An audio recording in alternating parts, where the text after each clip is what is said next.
سماجی رابطے کی عالمی ویب سائٹ ٹویٹر کی جانب سے فون ایپ کے ذریعے رواں برس متعارف کرایا جانے والا فیچر ٹویٹر سپیسز اس وقت پاکستانی خواتین میں مقبولیت کے نئے ریکارڈز بنا رہا ہے اور وہ روزانہ سینکڑوں ٹویٹر سپیسز کا انعقاد کرنے میں مصروف ہے۔ گزشتہ چند ماہ میں ٹویٹر پر فیمنزم یعنی عورتوں کے مساوی حقوق کے موضوع پر سینکڑوں سپیسز منعقد ہو چکی ہیں، جن میں ہزاروں کی تعداد میں ٹویٹر صارفین نے حصہ لیا اور ہر سپیس میں عورتوں کے حقوق پر گھنٹوں مکالمے ہوئے۔ خیال رہے کہ ٹویٹر سپیسز کا فیچر ابتدائی طور پر ایسے اکاؤنٹس کے لیے متعارف کروایا گیا ہے جن کے 600 سے زائد فالوورز ہیں۔ سپیسز ایک طرح کی آڈیو کی محفل ہے جس میں ایک میزبان اور کئی شریک میزبان کسی بھی موضوع پر آڈیو محفل منعقد کرتے ہیں، جس میں کوئی بھی ٹویٹر صارف چاہے تو بطور سامع شرکت کر سکتا ہے۔ اس دوران میزبان ان صارفین میں سے کسی کو بھی بطور سپیکر محفل میں شامل کر سکتا ہے اور وہ اپنے خیالات کا اظہار اس سپیس میں کر سکتے ہیں۔ میزبان اور شریک میزبان کے پاس یہ اختیار بھی ہوتا ہے کہ وہ کسی کو بطور سپیکر شامل کرنے کے علاوہ نکال بھی سکتے ہیں اور مکالمے کا انتظام سنبھالتے ہوئے کسی کی آواز بند بھی کر سکتے ہیں۔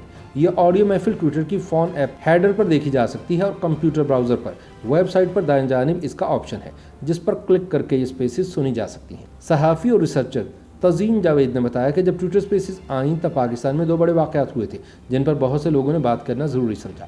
ایک اسلام آباد کی لڑکی نور مقدم کا قتل اور دوسرا مینار پاکستان پر خاتون ٹک ٹاکر کے ساتھ ہجوم کی دست درازی کا واقعہ۔ تزین کہتی ہیں کہ ان واقعات کے سبب بہت سی ایسی خواتین جو اب تک خاموش تھیں وہ بھی یہ کہنے پر مجبور ہو گئیں کہ بس بہت ہو گئی، اور انہوں نے ٹویٹر سپیسز میں اپنا رد عمل ظاہر کرنا شروع کر دیا، جس کے بعد ٹویٹر سپیسز روزانہ کا معمول بن گئے۔ ٹویٹر سپیسز کا آغاز ہوئے زیادہ وقت نہیں ہوا، اس لیے بعض میزبانوں کی نظر میں شاید یہ اندازہ لگانا قبل از وقت ہوگا کہ یہاں ہونے والی گفتگو صارفین کی سوچ بدل رہی ہے یا فیمنزم پر پاکستان میں گفتگو ایک نئے دور میں داخل ہو گئی ہے۔ لیکن بعض میزبانوں کی رائے میں قابل ذکر بات یہ ہے کہ ٹویٹر سپیسز میں خواتین کارکنان کا نوجوانوں سے رابطہ قائم ہو رہا ہے۔ ٹویٹر سپیسز میں شرکت کرنے والی سہرش راشد کہتی ہیں کہ انہیں اس پلیٹ فارم پر عورتیں کھل کر بولتی نظر آئیں، جو انہیں اچھا لگا۔ ٹویٹر پر منعقد ہونے والی سپیسز میں مردوں اور خواتین کے درمیان بحث اور ایک دوسرے کے نقطہ نظر پر تنقید تو عام بات ہے، مگر بعض سپیسز پر غیر اخلاقی رویوں کو فروغ دینے کا الزام عائد کیا جاتا ہے۔ افضل وڑائچ ٹویٹر سپیسز میں ایک جانا پہچانا نام ہے۔ وہ کہتے ہیں کہ عورتوں کو پاکستان میں کتنی ناانصافیوں کا سامنا ہے جن پر بات کی جانی چاہیے، مگر ان کے مطابق بعض سپیسز میں فطرت اور معاشرے کے بنائے ہوئے اصولوں کو توڑنے پر اکسانے کی کوشش بھی کی جاتی ہے۔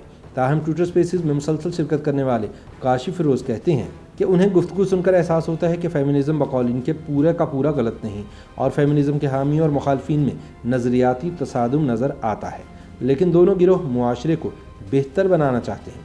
ٹویٹر سپیسز ایک عوامی پلیٹ فارم ہے جہاں انٹرنیٹ کنیکشن اور ٹویٹر اکاؤنٹ رکھنے والا کوئی بھی آ سکتا ہے۔ افضل وڑائچ کہتے ہیں کہ چونکہ یہ مکالمے بند کمروں میں نہیں ہو رہے بلکہ ان میں عوامی شرکت بڑھ رہی ہے، اس لیے ان کے ممکنہ اثرات کے بارے میں سنجیدگی سے سوچنے کی ضرورت ہے۔ لیکن یہ بھی حقیقت ہے کہ پاکستان میں انٹرنیٹ آبادی کے ایک محدود حصے کے پاس ہے اور ان صارفین کا بہت ہی چھوٹا حصہ، جو کہ بعض اندازوں کے مطابق صرف 1% ہے، ٹویٹر استعمال کرتا ہے۔ اس لیے یہ سوال پیدا ہوتا ہے کہ ٹویٹر سپیسز میں فیمنزم سے متعلق گفتگو میں جو لوگ شریک ہوتے ہیں وہ کس حد تک عوامی رائے کی عکاسی کرتے ہیں۔ ٹویٹر سپیسز جیسی ٹیکنالوجی اب دیگر سوشل میڈیا کمپنیاں بھی اپنے پلیٹ فارمز پر لانے کی کوشش کر رہی ہیں اور اس کی مقبولیت میں اضافہ متوقع ہے، مگر جب تک عوام کا ایک بڑا حصہ چیٹ روم سے موجود نہیں ہوگا تب تک شاید یہاں ہونے والی گفتگو ڈرائنگ روم کی گپ شپ سے کچھ زیادہ نہ سمجھی جائے۔